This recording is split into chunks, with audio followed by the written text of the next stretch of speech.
Hello, എല്ലാവർക്കും guidance പ്രൊവൈഡറിലേക്ക് സ്വാഗതം. നമ്മുടെ ഈ വീഡിയോ 7ാം ക്ലാസ്സിലെ അടിസ്ഥാന ശാസ്ത്രത്തിലെ 8ാമത്തെ ചാപ്റ്ററായ ആകാശവിസ്മയങ്ങൾ എന്നതാണ്. ഇത് നമ്മൾ പാർട്ട് 1ഉം പാർട്ട് 2 ആയിട്ടാണ് ചെയ്യുന്നത്. പിന്നെ നിങ്ങളെല്ലാവരും ഈ ചാനൽ ഒന്ന് സബ്സ്ക്രൈബ് ചെയ്യുക. പിന്നെ ആർക്കെങ്കിലും ആവശ്യമുണ്ടെങ്കിൽ നമ്മുടെ ക്ലാസ്സിൻ്റെ വീഡിയോ അയച്ചു കൊടുക്കുകയും ചെയ്യാം. അപ്പോൾ നേരെ നമുക്ക് ക്ലാസ്സിലേക്ക് പോയാലോ. അപ്പോൾ നമ്മൾ പാഠത്തിലേക്ക് വരികയാണ് അല്ലേ. പാഠത്തിലേക്ക് വരുമ്പോൾ എന്താണ് ഇവിടെ ഒരു ഹെഡിങ് ഒക്കെ കൊടുത്തിട്ട് കുറച്ച് കാര്യങ്ങൾ കൊടുത്തിട്ടുണ്ട്. നമുക്കതെന്താണെന്ന് വായിച്ചു നോക്കാം. സൂര്യഗ്രഹണം ആഘോഷമാക്കി കേരള ജനത, അങ്ങനെയാണ് കൊടുത്തേക്കുന്നത്. ഒരു പേപ്പർ കട്ടിംഗ് ആണ്, ഇത് ന്യൂസാണ്. തിരുവനന്തപുരം സൂര്യഗ്രഹണ കാഴ്ച കാണാൻ നൂറുകണക്കിന് ആളുകൾ കനകക്കുന്ന് കൊട്ടാരത്തിലെത്തി. സംസ്ഥാനത്തിൻ്റെ വിവിധ ഭാഗങ്ങളിൽ സ്കൂളുകൾ കേന്ദ്രീകരിച്ചും സൂര്യഗ്രഹണം കാണാൻ സംവിധാനം ഒരുക്കിയിരുന്നു. അപ്പോൾ ഇതൊരു വാർത്തയായിട്ടാണ് കൊടുത്തത്. അപ്പോൾ സൂര്യഗ്രഹണത്തെ പറ്റിയാണ് പറഞ്ഞത്. അപ്പോൾ സൂര്യഗ്രഹണം എന്ന ആകാശവിസ്മയത്തെക്കുറിച്ചുള്ള വാർത്ത വായിച്ചില്ലേ? നിങ്ങൾ എപ്പോഴെങ്കിലും സൂര്യഗ്രഹണമോ ചന്ദ്രഗ്രഹണമോ നിരീക്ഷിച്ചിട്ടുണ്ടോ? മക്കൾ കേട്ടിട്ടുണ്ടോ? സൂര്യഗ്രഹണം ചന്ദ്രഗ്രഹണം എന്നൊക്കെ കേട്ടിട്ടുണ്ടാവും അല്ലേ? അത് നിങ്ങൾ കണ്ടിട്ടുണ്ടോ? ആരെങ്കിലുമൊക്കെ അത് എങ്ങനെയാണ് കാണാൻ പറ്റുമെന്നൊക്കെ ഒന്ന് ശ്രമിച്ചു നോക്കിയിട്ടുണ്ടോ? എങ്ങനെയാണ് ഗ്രഹണം സംഭവിക്കുന്നത് ചർച്ച ചെയ്യൂ. അപ്പോൾ അതിനു മുൻപേ നമുക്കറിയണം, ഇത്തരം ആകാശ കാഴ്ചകളെക്കുറിച്ച് അറിയാൻ ആദ്യം നിഴലുകളെക്കുറിച്ച് ചില വസ്തുതകൾ മനസ്സിലാക്കാം അല്ലേ. അപ്പം ഗ്രഹണം അങ്ങനത്തെ കാര്യങ്ങളൊക്കെ നമ്മൾ പഠിക്കുന്നതിന് മുമ്പേ അത് നിഴൽ എന്താണെന്നൊക്കെയുള്ള നമുക്കൊന്ന് പഠിക്കാം. നിഴൽ, നിങ്ങൾ സ്വന്തം നിഴൽ കണ്ടിട്ടുണ്ടാവുമല്ലോ. എല്ലാവരും ശ്രദ്ധിക്കുന്ന ഒരു കാര്യമല്ലേ. നമ്മൾ ശ്രദ്ധിക്കണമെന്നില്ല. നമ്മളിപ്പം പല സമയത്തായിട്ട് റോഡിലൂടെ അങ്ങനെയൊക്കെ നടന്നു പോകുമ്പോൾ നമ്മളെ നിഴൽ ഇങ്ങനെ കൂടെ തന്നെ വരുന്നത് കാണാം അല്ലേ. ചില ദിവസം കാണുമ്പോൾ ചില സമയത്ത് നമുക്ക് ചിരിയൊക്കെ വരും. അത് നിഴൽ ഉണ്ടാവുന്നത് എങ്ങനെയാണെന്ന് അറിയുമോ? നമ്മൾ പോകുമ്പോൾ നമ്മൾ കൂടെ തന്നെ സഞ്ചരിക്കുന്ന ആ നിഴൽ നമുക്ക് നല്ല മരങ്ങൾക്കും പിന്നെ മറ്റ് പക്ഷികൾക്കും മറ്റ് ജീവജാലങ്ങൾക്കൊക്കെ ഉണ്ട്. അപ്പോൾ അതെങ്ങനെയാണ് ഉണ്ടാവുന്നത് നോക്കല്ലേ. അദാര്യമായ എന്ന് പറഞ്ഞാൽ പ്രകാശം കടത്തിവിടാത്ത വസ്തുക്കൾ, അതാണ് അദാര്യമായ എന്ന് പറഞ്ഞത്. അദാര്യമായ ഒരു വസ്തുവിൽ പ്രകാശം പതിക്കുമ്പോൾ പ്രകാശത്തിനെ കടത്തിവിടാതെ അത് തടയുമ്പോഴാണ് ആ വസ്തുവിൻ്റെ എതിർദിശയിൽ നിഴൽ രൂപപ്പെടുന്നത്. ഇപ്പം കണ്ടില്ലേ, മരത്തിൻ്റെ എതിർ ദിശയിലേക്കാണ് നിഴൽ കാണുന്നത്. അങ്ങനെയാണ് നിഴലുണ്ടാകുന്നത്. അപ്പം നിങ്ങൾ ചിത്രം നോക്കിയാൽ അറിയാം അല്ലേ. ചിത്രം നിരീക്ഷിക്കൂ. മരത്തിൻ്റെ നിഴൽ രാവിലെ ഏത് ദിശയിലായിരിക്കും കാണുന്നത്? രാവിലെ മരത്തിൻ്റെ പടിഞ്ഞാറ് വശത്തായിരിക്കും നിഴൽ കാണുക അല്ലേ. നിഴൽ കാണുന്നത് പടിഞ്ഞാറ് വശത്ത്. അത് നിങ്ങൾക്ക് നോക്കിയാൽ മനസ്സിലാവും. ഈ മരത്തിൻ്റെ നിഴൽ വൈകുന്നേരം ഏത് ദിശയിലായിരിക്കും? ഇപ്പം നമ്മൾ നോക്കുമ്പോൾ രാവിലെ നോക്കുമ്പോൾ പടിഞ്ഞാറ് വശത്ത് കാണുന്ന മരത്തിൻ്റെ നിഴൽ വൈകുന്നേരം ഏത് ദിശയിലായിരിക്കും? വൈകുന്നേരം കിഴക്ക് വശത്തായിരിക്കും ഉണ്ടാവുക. പിന്നെ നിഴലിന് ഉച്ചയ്ക്ക് എന്ത് മാറ്റമാണ് ഉണ്ടാവുന്നത്?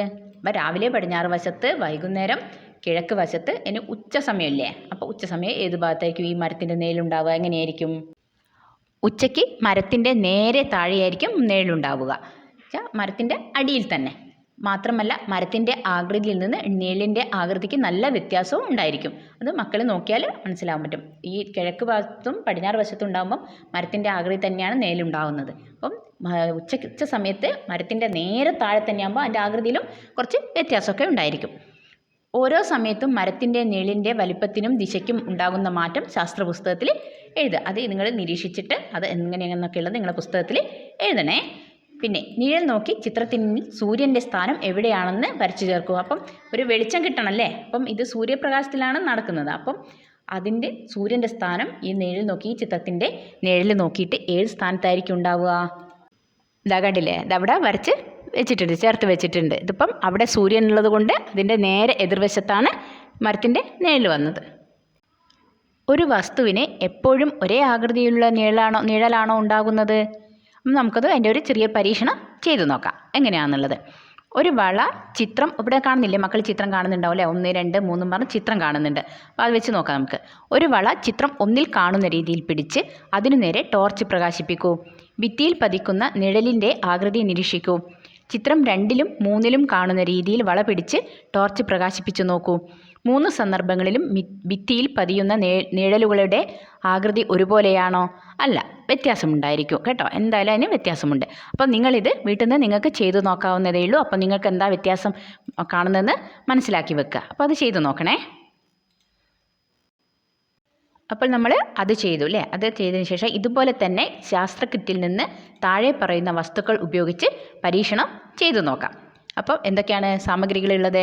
പേന, ക്രിക്കറ്റ് ബോൾ, ചില്ല്, instrument box, plate, steel glass, football. ഓരോ വസ്തുവും ചുമരിനു നേരെ പല രീതിയിൽ പിടിച്ച് അവയിലേക്ക് ടോർച്ച് പ്രകാശിപ്പിക്കൂ. നിരീക്ഷണം പട്ടികയിൽ രേഖപ്പെടുത്തൂ. അപ്പോൾ അങ്ങനെയാണ് നിങ്ങൾക്ക് കുറച്ച് കിറ്റിൽ കുറച്ച് സാധനങ്ങളൊക്കെ തന്നിട്ടുണ്ട്. അത് വെച്ചിട്ട് നിങ്ങൾ പരീക്ഷണം ഇപ്പം ചെയ്തതുപോലെ നിങ്ങൾ ചെയ്തു നോക്കണം. എന്നിട്ട് എന്താണ് സംഭവിക്കുന്നത് നിങ്ങൾ പട്ടികയിൽ രേഖപ്പെടുത്തണം. അപ്പം ഇവിടെ ഒരു പട്ടിക നമുക്ക് തയ്യാറാക്കി അതിൽ എഴുതി നോക്കാം. അപ്പോൾ എന്തൊക്കെയാണ് വസ്തു, പിന്നെ നിഴലിൻ്റെ രൂപം പറഞ്ഞ് എഴുതാം. അപ്പോൾ ആദ്യത്തെയാണ് പേന. പേനയ്ക്ക് രൂപം മാറുന്നുണ്ട്. അപ്പോൾ നിങ്ങൾക്ക് ചെയ്തു നോക്കുമ്പോൾ മനസ്സിലാവും. പിന്നെ അടുത്തതാണ് ഫുട്ബോൾ. ഫുട്ബോളിന് എന്താ സംഭവിക്കുന്നത്? രൂപം മാറുന്നില്ല. ഫുട്ബോളിൻ്റെ രൂപം മാറുന്നില്ല. പിന്നെ നമുക്ക് സ്റ്റീൽ ഗ്ലാസ് നോക്കാം. സ്റ്റീൽ ഗ്ലാസിൻ്റെ രൂപം മാറുന്നുണ്ട്. അതിൻ്റെ നിഴലിന് വ്യത്യാസമുണ്ട്.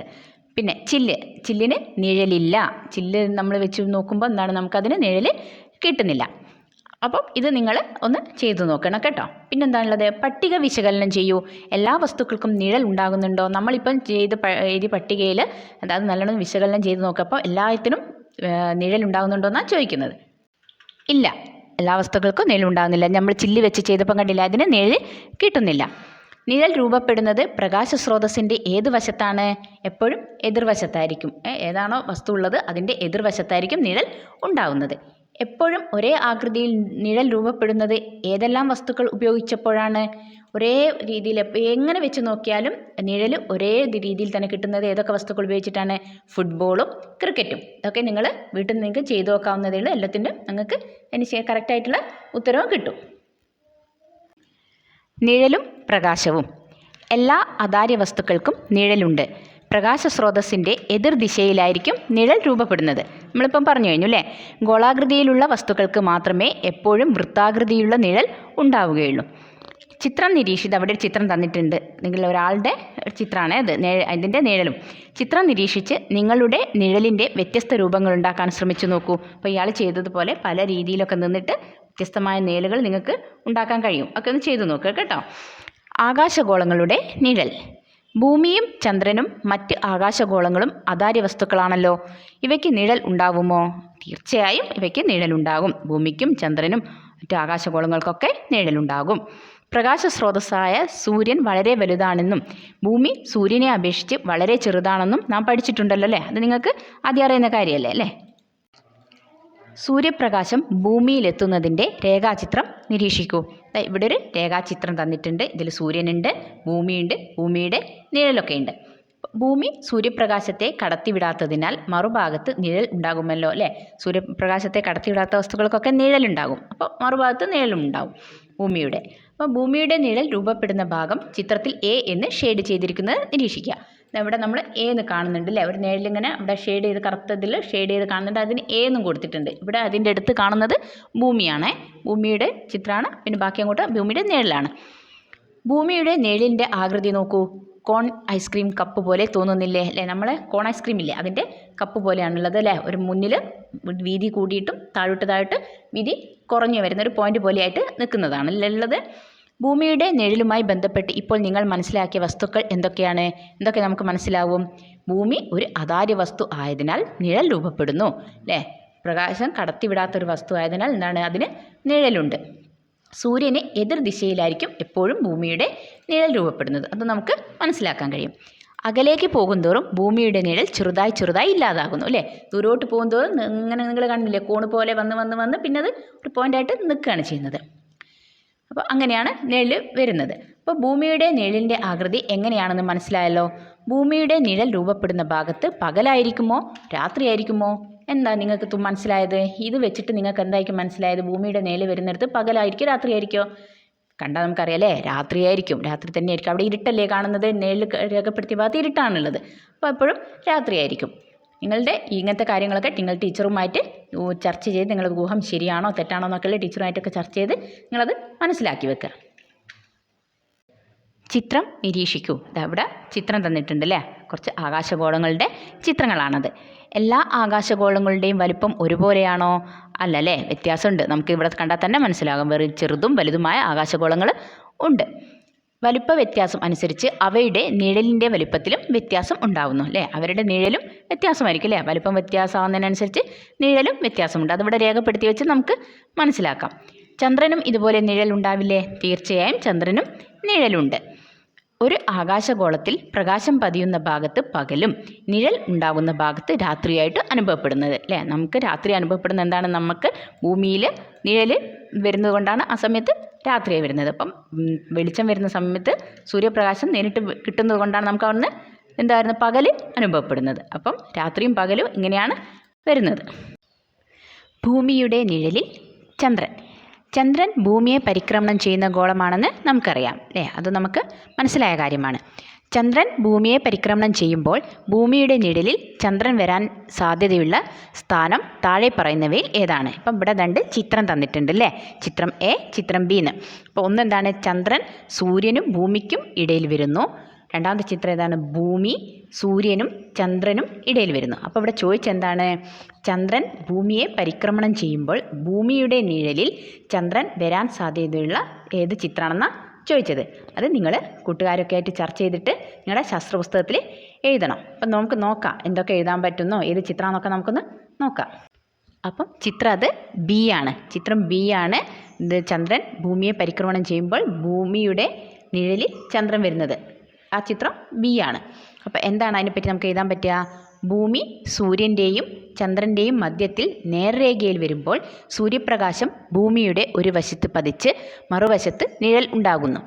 ഈ സമയം ചന്ദ്രൻ ഭൂമിയുടെ നേരെ എതിർവശത്ത് ആയതിനാൽ ചന്ദ്രൻ ഭൂമിയുടെ നിഴലിൽ ആകുന്നു. അപ്പോൾ ഇതാണിത്. ഈ കാര്യം നമ്മൾ ശാസ്ത്രപുസ്തകത്തിൽ എഴുതി വെക്കുക, നിങ്ങൾ മനസ്സിലാക്കി വെക്കുക. ഈ ചിത്രം നോക്കുക, ഇതിൽ സൂര്യനുണ്ട്, ചന്ദ്രൻ്റെ പരിക്രമണ പാതയുണ്ട്, ഭൂമിയുണ്ട്. അപ്പം ഇതൊക്കെ തുറന്നിട്ടുള്ളൊരു ചിത്രമാണ് ഇവിടെ തന്നിട്ടുള്ളത്.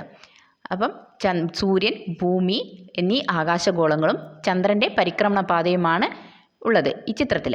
ചന്ദ്രൻ ഭൂമിക്ക് ചുറ്റും പരിക്രമണം ചെയ്യുന്ന പാതയിലെ വിവിധ സ്ഥാനങ്ങളാണ് ബി, സി, ഡി എന്നിവ. അതും മക്കൾക്ക് ഇവിടെ കാണാൻ പറ്റും. ഇവിടെ എഴുതിയിട്ടുണ്ട് ബി, സി, ഡി എന്ന് എഴുതിയിട്ടുണ്ട്.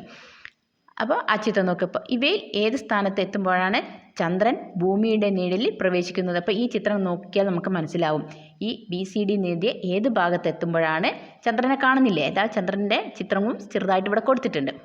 അപ്പം ഏത് സ്ഥാനത്തെത്തുമ്പോഴാണ് ചന്ദ്രൻ ഭൂമിയുടെ നിഴലിൽ പ്രവേശിക്കുന്നത്?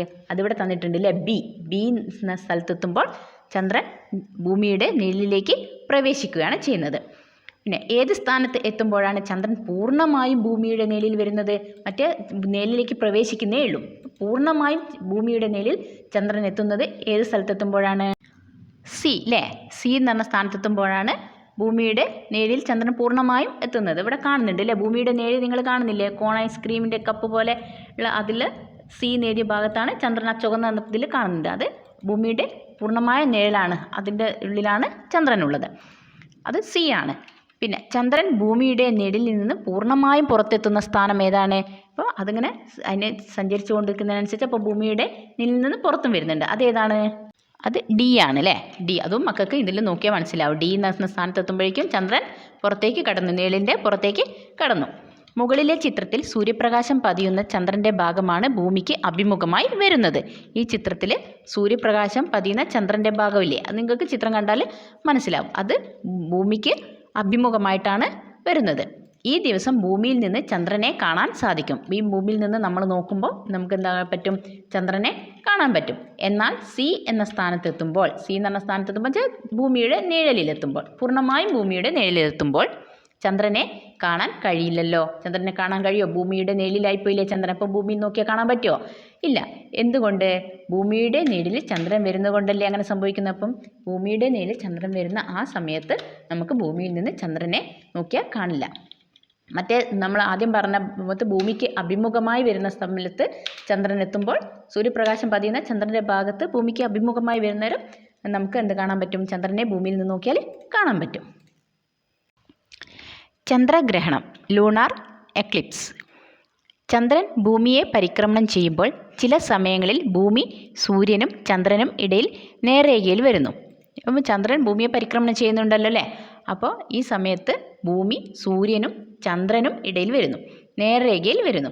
ഈ സമയം ഭൂമിയുടെ നിഴലിലായിരിക്കും ചന്ദ്രൻ ഉണ്ടാകുക. അങ്ങനെ നേർരേഖയിൽ വരുമ്പോൾ ഭൂമിയുടെ നിഴലിൽ ചന്ദ്രൻ ഉണ്ടാകും. അപ്പോൾ നമ്മൾ നേരത്തെ പറഞ്ഞിട്ടുണ്ട് അല്ലേ, ഇതാണ് ചന്ദ്രഗ്രഹണം. അപ്പം ഭൂമിയുടെ നിഴലിൽ നമ്മൾ ഭൂമിയിൽ നിന്ന് നോക്കുമ്പോൾ ചന്ദ്രനെ കാണൂല, ഭൂമിയുടെ നിഴലിൽ ചന്ദ്രനായിപ്പോയാൽ കാണാൻ പറ്റൂലല്ലോ. അപ്പോൾ അത് എന്താണ്? ചന്ദ്രഗ്രഹണമായിട്ടാണ് നമ്മൾ പഠിക്കുന്നത്. ആകാശത്ത് ദൃശ്യമാകുന്ന മനോഹര പ്രതിഭാസങ്ങളിൽ ഒന്നാണ് ചന്ദ്രഗ്രഹണം. പൂർണ്ണഗ്രഹണ സമയത്ത് ചന്ദ്രൻ ഓറഞ്ച് കലർന്ന ചുവപ്പ് നിറത്തിൽ മങ്ങിയാണ് കാണപ്പെടുന്നത്.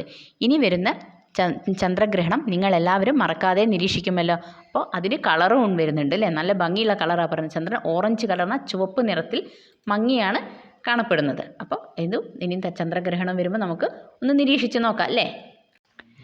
ഭൂമിയും ചന്ദ്രൻ്റെ നിഴലും. സൂര്യനും ഭൂമിക്കുമിടയിൽ ചന്ദ്രൻ നേർരേഖയിൽ വരുമ്പോൾ എന്താണ് സംഭവിക്കുക? ഭൂമിയേക്കാൾ ചെറിയ ഗോളമാണല്ലോ ചന്ദ്രൻ അല്ലേ. സൂര്യനും ഭൂമിക്കുമിടയിൽ ചന്ദ്രൻ നേർരേഖയിൽ വരുമ്പോൾ എന്താണ് സംഭവിക്കുക എന്നാൽ, അപ്പം ചന്ദ്രൻ ഭൂമിയേക്കാളും ചെറിയ ഒരു ഗോളമാണ്.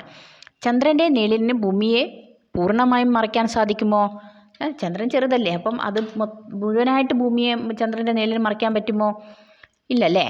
അപ്പം ചന്ദ്രൻ്റെ നിഴലിന് ഭൂമിയെ പൂർണ്ണമായും മറയ്ക്കാൻ സാധിക്കുമോ? ചിത്രം നിരീക്ഷിച്ച് നിങ്ങളുടെ നിഗമനം ശാസ്ത്രപുസ്തകത്തിൽ രേഖപ്പെടുത്തും. ചിത്രത്തിൽ നോക്കിയാൽ മനസ്സിലാവും അല്ലേ, ഇത് മുഴുവനായിട്ട് ഇതിനെ മറയ്ക്കാൻ പറ്റുന്നുണ്ടോ എന്നുള്ളത് മനസ്സിലാക്കാൻ പറ്റും. ഇവിടെ സൂര്യനുണ്ട്, ചന്ദ്രനുണ്ട്, ഭൂമിക്കും സൂര്യനും ഇടയിൽ നേർരേഖയിൽ ചന്ദ്രൻ വരുന്നുണ്ട്. അപ്പം ചന്ദ്രൻ്റെ നിഴൽ ഭൂമിയിൽ പതിക്കുന്ന ചിത്രമുണ്ട് അല്ലേ. അത് നോക്കിയാൽ നിങ്ങൾക്ക് മനസ്സിലാവും ഇത് മുഴുവനായിട്ട് ചന്ദ്രൻ്റെ നിഴൽ ഭൂമിയെ മറയ്ക്കുന്നുണ്ടോ എന്നുള്ളത്. ചന്ദ്രൻ്റെ നിഴലിന് ഭൂമിയെ പൂർണ്ണമായും മറയ്ക്കാൻ സാധിക്കുകയില്ല. നമ്മളിപ്പം പറഞ്ഞില്ലേ, നമുക്ക് ചിത്രം കണ്ടാലും മനസ്സിലാവും ചന്ദ്രൻ്റെ നിഴലിന് ഭൂമിയെ പൂർണ്ണമായും മറയ്ക്കാൻ സാധിക്കുകയില്ല. കാരണം ഭൂമിയേക്കാളും ചെറുതാണ് ചന്ദ്രൻ. ചന്ദ്രൻ്റെ നിഴൽ ഭൂമിയെ പൂർണ്ണമായും മറയ്ക്കുന്നില്ല എന്ന് മനസ്സിലായല്ലോ. ഭൂമിയിൽ ചന്ദ്രൻ്റെ നിഴൽ വീഴുന്ന ഭാഗത്തുള്ളവർക്ക് ആ സമയം സൂര്യനെ കാണാൻ കഴിയുമോ? ചന്ദ്രൻ സൂര്യനെ മറയ്ക്കുന്നത് കൊണ്ടാണ് ഈ സമയം സൂര്യനെ കാണാൻ സാധിക്കാത്തത്. അപ്പം ചന്ദ്രൻ എന്താണ്, ഭൂമിക്കും സൂര്യനും ഇടയിൽ വരുമ്പോൾ ചന്ദ്രൻ്റെ നിഴൽ ഭൂമിയിൽ പതിക്കുന്നു. ആ നിഴൽ പതിക്കുന്ന ഭാഗത്തുള്ളവർക്ക് സൂര്യനെ കാണാൻ സാധിക്കുകയില്ല അല്ലേ. അതാണ് ഇവിടെ പറയുന്നത്. സമയം സൂര്യനെ കാണാൻ സാധിക്കാത്തത് ചന്ദ്രൻ്റെ നിഴൽ ഭൂമിയിൽ പതിക്കുന്നത് കൊണ്ടാണ്. ഇതെന്താണ്? ഇത് സൂര്യഗ്രഹണമാണ്. സൂര്യഗ്രഹണം ഉണ്ടാകുന്നത് ഇങ്ങനെയാണ്. ഈ പ്രതിഭാസം പകലാണോ രാത്രിയിലാണോ സംഭവിക്കുന്നത്? ചിത്രം വിശകലനം ചെയ്ത് നിഗമനം രൂപീകരിച്ച് ക്ലാസ്സിൽ ചർച്ച ചെയ്യൂ. അപ്പം നമുക്ക് നോക്കണം അല്ലേ, ഈ പ്രതിഭാസം പകലാണോ രാത്രിയിലാണോ ഉണ്ടാകുന്നത്, ഈ സൂര്യഗ്രഹണമൊക്കെ ഉണ്ടാകുന്നത് എപ്പോഴാണ് നമുക്കൊന്ന് നോക്കാം. നമുക്കത് ഇതൊന്ന് എഴുതിയൊക്കെ നോക്കാം. അപ്പം നമ്മളിപ്പോൾ ചിത്രമൊക്കെ നോക്കിയില്ലേ. അപ്പം ഈ ചിത്രം പരിശോധിച്ച് കഴിഞ്ഞാൽ ഈ പ്രതിഭാസം നമുക്ക് പകലാണ് സംഭവിക്കുന്നതെന്ന് കാണാൻ കഴിയും. അതായത് ഭൂമിയിൽ ചന്ദ്രൻ്റെ നിഴൽ വീഴുന്ന ഭാഗത്തുള്ളവരുടെ ചുറ്റുഭാഗം ഉള്ളവർക്ക് സൂര്യനെ നേരിട്ട് കാണാൻ കഴിയുന്നുണ്ട്. അതിനാൽ ഇത് പകലാണ് സംഭവിക്കുന്നത്. അപ്പം ആ ചന്ദ്രൻ്റെ നിഴൽ ഭൂമിയിൽ പതിക്കുന്ന ആ ഭാഗത്തുള്ളവർക്ക് മാത്രമാണ് സൂര്യനെ കാണാൻ പറ്റാതിരിക്കുന്നുള്ളൂ. ബാക്കി ഭാഗത്തൊക്കെ വെളിച്ചമാണ് അല്ലേ.